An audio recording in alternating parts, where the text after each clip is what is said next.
Hey everyone, in this video I will guide you how you can create your WeChat account without QR scan or without payment method or payment subscription.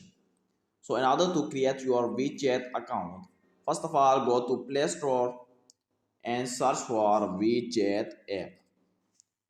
Just search this and install this WeChat app.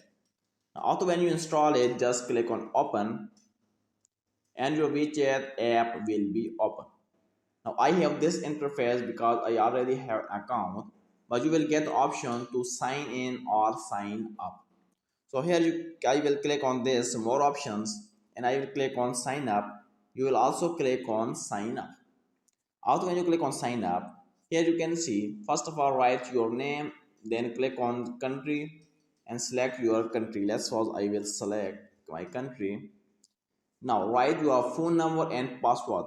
After fill up this form, just click on this I have read and accept and just here click on accept and continue.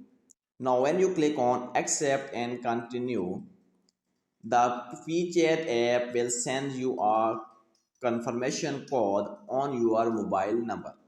So you just have to put that code and your account will be created. So you don't need any QR scan code or any payment method. So just follow this and your account will be created.